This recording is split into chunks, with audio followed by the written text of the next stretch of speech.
తెలంగాణ బీజేపీకి వచ్చే ఎన్నికలు సవాల్గా మారుతున్నాయి. ఎన్నికల వేళ కొత్త నేతల చేరిక మాటేమో కానీ ఉన్న నేతలను కాపాడుకునేందుకే ఎక్కువ సమయం పట్టేటట్టుంది.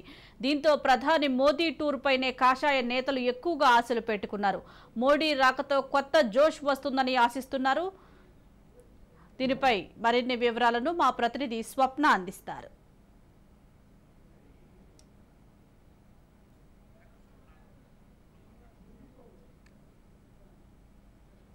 పోతున్న వారి సంఖ్య ఎక్కువైంది. ఎందుకంటే ఎప్పుడైతే కర్ణాటక ఎలక్షన్స్ జరిగాయో ఆ టైంలో ఉన్నటువంటి ఊపుకైతే తెలంగాణలో ఖచ్చితంగా ప్రత్యామ్నాయంగా బీజేపీ వస్తుంది, మేము ఉన్నాము. ఈవెన్ బండి సంజయ్ ఉన్న టైంలో కూడా ఒక రకమైనటువంటి ఊపు వచ్చింది.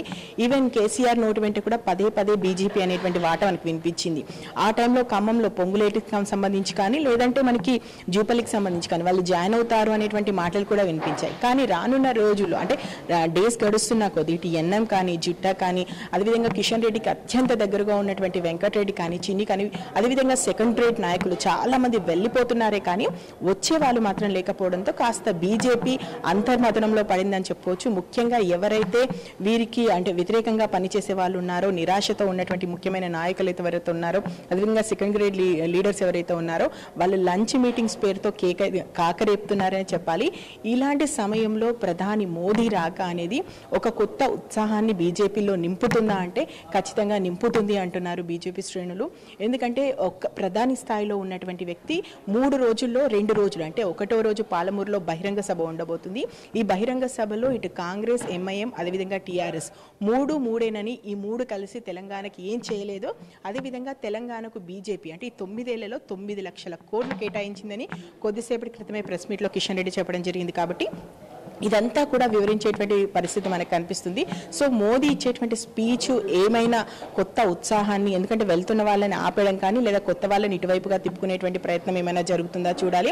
అదేవిధంగా మనకి పాలమూరులో ఒకసారి బహిరంగ సభ అయిపోయిన తర్వాత నిజామాబాద్ విషయంలో కూడా చాలా కొన్ని ఇంపార్టెంట్ కార్యక్రమాలు తెలంగాణకు సంబంధించి ప్రజలకు అవసరమైనటువంటి అనేక శంకుస్థాపన కార్యక్రమాలు ఉన్నాయి. అదేవిధంగా కేంద్రం నుంచి వస్తున్నటువంటి ఫండింగ్ సంబంధించినటువంటి కార్యక్రమాలు కూడా ఉన్నాయి. కాబట్టి 3 రోజుల్లో 2 రోజులు ప్రధాని మోదీ తెలంగాణ కేటాయిస్తున్నారంటే తెలంగాణకు సంబంధించి కేంద్ర ప్రభుత్వం ఎంత ఇంట్రెస్ట్తో ఉందో, తెలంగాణకు సంబంధించి ఎలాంటి ఆలోచనతో ముందుకు వెళ్తుందో ఇదంతా కూడా ప్రజలు గమనిస్తారు. ఖచ్చితంగా ఒక మంచి ఊపు వస్తుంది అనుకుంటున్నారు.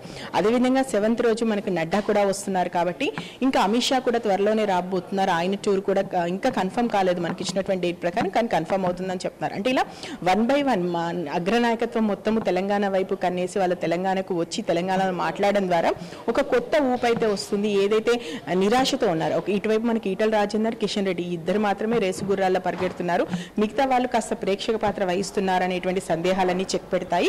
అండ్ మాకు ఉన్నటువంటి అంతర్మథనం ఏదైతే ఉందో అంటే లేదు, ముఖ్యంగా అంతర్గతంగా కుమ్ములాట జరుగుతుంది, ఏదో తగాదాలు బీజేపీ శ్రేణుల మధ్య ఉన్నాయి లేదా బీజేపీ లీడర్స్ మధ్య ఉన్నాయనేటువంటి మాటలన్నీ చెక్ పెడతాయి. కొద్దిసేపటి క్రితమే కృష్ణారెడ్డి కూడా మాట్లాడుతూ మేమందరం ఐక్యంగానే ఉన్నాము, ఇక నుంచి ఎంత ఐక్యమత్యం ఉందో మేము చాటుతాము, ఎలాంటి కుమ్ములాటలు లేవు. సో ఇలాంటి విషయాలన్నీ చెప్పడం ద్వారా ఏంటి అంటే మేము ఖచ్చితంగా ఫామ్లోకి వస్తాము, టీఆర్ఎస్కి టగ్ ఆఫ్ వార్ ఇచ్చేది మేమే, మిగతా అన్నీ కూడా యాజ్ యూజువల్ వాళ్ళు చెప్పేదంటే కాంగ్రెస్, ఎంఐఎం, టీఆర్ఎస్కి సంబంధించి ఈ 3 ఒకటే కాబట్టి మాకే ఓటేయండి అని చెప్తున్నారు. అయితే ఇది ఎంతవరకు వర్కౌట్ అవుతుంది? ప్రధాని మోదీ వచ్చిన తర్వాత ఖచ్చితంగా ఒక ఊపు అయితే వస్తుంది, ఒక గట్టి సందేశాన్ని శ్రేణులోకి పంపిస్తారు, ఒక నూతన ఉత్తేజంతో అయితే వాళ్ళు వస్తారు. కానీ దాన్ని ఇక్కడ ఉన్నటువంటి నాయకత్వం ఎంతవరకు నిలుపుకొని వచ్చే ఎలక్షన్స్ వరకు దాన్ని ఏ విధంగా కొనసాగిస్తుంది, కొత్త లీడర్స్ ముఖ్యంగా ఎవరైతే గెలుపు గుర్రాలు లాంటి లీడర్స్ ఉన్నారో వాళ్ళను ఎంతవరకు తమ వైపు ఆకర్షించుకుంటుంది అనేది మాత్రం $100 క్వశ్చన్.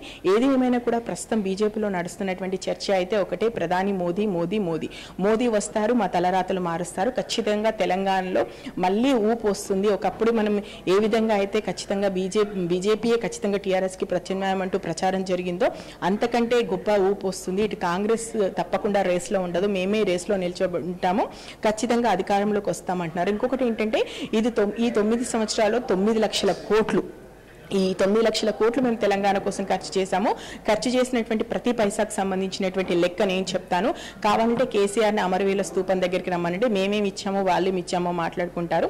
అబద్ధాలు వద్దు అని చెప్పి ఈ ఓవైపు కిషన్ రెడ్డి కూడా తన వాయిస్ని పెంచుతున్నారు. అయితే ఎంతవరకు కలిసి వస్తారు ప్రధాని మోదీ వచ్చిన తర్వాత? ఎందుకంటే ఇప్పటికే అగ్రనాయకత్వము ఎవరైతే కాస్త బీజేపీకి సంబంధించి దూరంగా వెళ్ళిపోదామనేటువంటి ఆలోచనలో ఉన్నారో వాళ్ళందరితో కూడా మాట్లాడతారు. మనం అందరం కూడా కలిసే ఉంటాము, వచ్చే ఎన్నికల్లో గట్టి ఫైట్ ఇస్తామని చెప్తున్నారు. ఈ చెప్పినటువంటి మాటల్ని ఎంతవరకు చేతల్లో పెడతారనేది మాత్రం మనం వేచి చూడాలి. మొత్తానికైతే మోదీ రాక ఒక కొత్త జోష్ని అయితే తీసుకొస్తుంది. కమల దళం మా దండు కదులుతుంది. ఖచ్చితంగా మేము బీఆర్ఎస్కి వ్యతిరేకంగా చేసేటువంటి ప్రజా పోరాటంలో సక్సెస్ అవుతామనేటువంటి మాట అయితే వినిపిస్తుంది. మళ్ళీ బీజేపీ తెలంగాణలో మోడీ మంత్రాన్ని నమ్ముకుంది, మోడీ మాటని నమ్ముకుంది. మోడీ వస్తారు, మార్పు తీసుకొస్తారు అనేటువంటి ఒక దానితోనే ఉంది. ఆ వచ్చినటువంటి మార్పుని ఎంతవరకు ముందుకు తీసుకెళ్తారు అనేది కూడా మనం ఎప్పటికప్పుడు చూస్తూనే ఉంటాం. అంటే ప్రధాని మోదీ వచ్చిన కానీ లేదా అమిత్ షా వచ్చినటువంటి టైంలో ఒక గ్రేట్ వాళ్ళు ఇచ్చేటువంటి స్పీచ్ కానీ వాళ్ళు చెప్పేటువంటి మాటలు కానీ ఏదో కొత్త ఉత్సాహాన్ని ఉత్తేజాన్ని మనకు బీజేపీలో తీసుకొస్తాయి. కానీ తీసుకొచ్చిన తర్వాత దాన్ని కంటిన్యూ చేయడంలో ఇక్కడ ఉన్నటువంటి నాయకులు విఫలమవుతూ ఉంటారు. అది మనం పదే పదే చూస్తూ వస్తున్నాం కాబట్టి. కానీ ఈసారి ఎలక్షన్స్ అనేవి బీజేపీకి కూడా చాలా క్రూషియల్గా మారబోతున్నాయి. ఎందుకంటే ఓవైపు కాంగ్రెస్ పుంజుకుంటుంది అనేటువంటి మాటలు వస్తున్న నేపథ్యంలో బీఆర్ఎస్కి ప్రత్యర్థి ఎవరు, బీజేపీనా లేదంటే కాంగ్రెస్? ఎందుకంటే ఈ మధ్య కాలంలో కాంగ్రెస్లో జాయినింగ్స్ ఎక్కువైపోయాయి. బీజేపీకి సంబంధించి అయితే ఉన్నవాళ్ళు తమ దారి తాము చూసుకుంటున్నారు. అగ్రనేతలు కూడా ఎవరైతే ఉన్నారో బీజేపీలో వాళ్ళు కూడా మనం ఇంకా వేరే చోటుకి వెళ్ళడం బెటరా, ఇక్కడే ఉండడం బెటరా అనేటువంటి మాటలు వినిపిస్తున్నాయని చెప్పేసి కొంతమంది బీజేపీకి సంబంధించినటువంటి శ్రేణులే మాట్లాడుకుంటున్నాయి ఈ మాటలు. కాబట్టి మరి మోదీ వచ్చిన తర్వాత ఆయన ఏం మాట్లాడతారు అంటే మనకు ఇప్పటివరకు ఉన్నటువంటి ఇన్ఫర్మేషన్ ప్రకారం అయితే ఖచ్చితంగా బీఆర్ఎస్కి సంబంధించి బీఆర్ఎస్ని చీల్చి చెండాడడంతో పాటు మేము ఉన్నామనేటువంటి సంకేతాలు మాత్రం ఇస్తారని తెలుస్తుంది. Sujatha. Right, thank you Swapna.